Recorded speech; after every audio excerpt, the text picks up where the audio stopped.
We covered the West. Time for the East. Top-seeded Raptors kicking off Eastern Conference playoffs matchup against the Wizards. We'll also have some Heat Sixers tonight. Tomorrow, Bucks Celtics get the day started. LeBron will look to make it 22 straight wins in the first round when the Cavs face the Pacers on ABC. Paul, East first-round upset is when your Wizards beat the Raptors 3 years ago. I mean, I really didn't consider this an upset. For one, you know, we had John, Bradley. I was a veteran leader on that ball club, and that's the only thing that was. Is that when you call game? Oh, I call game a lot of times. So that was one of them. That was one of them. That was one of them, though. But, you know, this is a different Raptors team, I understand.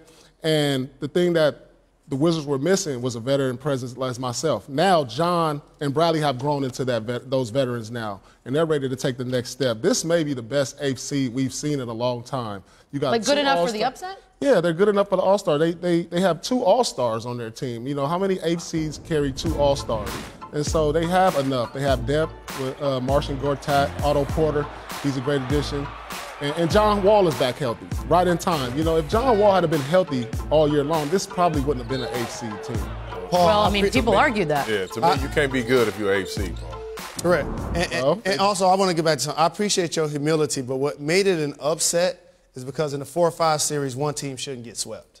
Exactly. And so this is the same collection of individuals leading the Raptors team. As you mentioned, they still have DeMar and they still have Kyle Lowry, who has to show that he can duplicate postseason success from what he's accomplished in the regular season. So that's what I'm interested to see.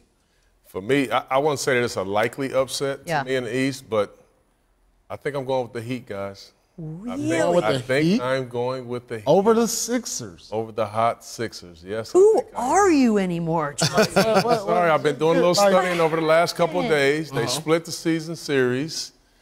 I think they got, well, I know that they have more experience. Yeah. They got championship pedigree. I just think that if they're too evenly, if they split the season series, if it comes down to a 7th game, I got to go with experience. There's no way Philly should lose this series. They have top to bottom more talent. Well, that's why we call it an upset, Paul Pierce. No, that won't happen. I don't see a likely upset, but when I look at the brackets and I hear a lot of conversation, it seems that people think that the Bucks are going to beat the Celtics. I don't think that's going to happen. Absolutely, I do not think that's going to happen. But I do think Philly going to face some turbulence, and it's going to happen today. What's going to happen is I predict the Miami Heat are actually going to win Game 1.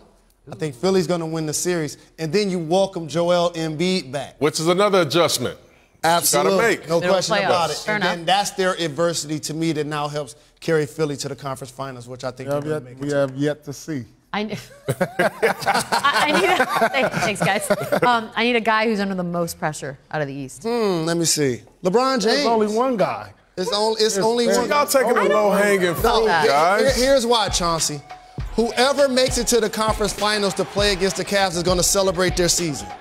The Raptors going to exercise their demons, and we were the #1 seed. We could take pride in that. The Sixers or the Heat, they made it to the conference finals. That would be a victory. Same with the Celtics playing with an injury-plagued team. So that's why it has to be LeBron. Yeah, he's the only player. If he doesn't make it to the finals, we're going to talk about this. He's had his reign over the East for the last 8 years. We expect him with the way the playoff teams, you look at the Celtics, they're hurt. You look at the Heat, you look at the Sixers, they don't have enough experience. So, I mean, it's got to be LeBron James. It has to be. There's no one else in the East that you would even put in that category. Paul Pierce, Jalen Rose. You're right. You're right. However, you're going, but you're wrong. That's low-hanging fruit. I think I know where you're going. And I'm going to go a little deeper. I think the pressure is on Kyle Lowry. I knew you was going there. He's an all-star, time and time again. This is the best team in the Eastern Conference. He hasn't been a big-time playoff performer. Therefore, there's some pressure on him to get it done. To get it done and to close the deal. I don't think us as national media are going to say if Kyle Lowry doesn't say they lose in the first round, it's not going to be a big story. Like if they lose first round or he doesn't make it to the finals, that's if Toronto loses in the first round after wire to wire being the #1 best team in the East, that's a big story. No, and if Kyle doesn't play well, that's a big deal. They just got $30 million a year.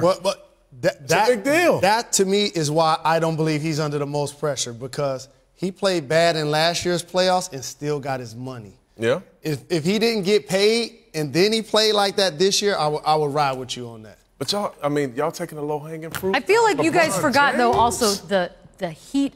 And granted, I understand that LeBron lives with a spotlight on him 24/7, but the amount of speculation and doubt over Kyle Lowry come playoff time is pretty significant. I don't think that it's absurd that we think Kyle Lowry might be feeling a bunch. I ain't mad at what you said, but let me put something else in the equation. Say LeBron James' team loses in the conference semifinals. First thing we're going to say is he leaving Cleveland? He's also a free agent. Sure. Kyle Lowry's going to be back with the team, and with his contract, it's going to be very hard to move him. Sure.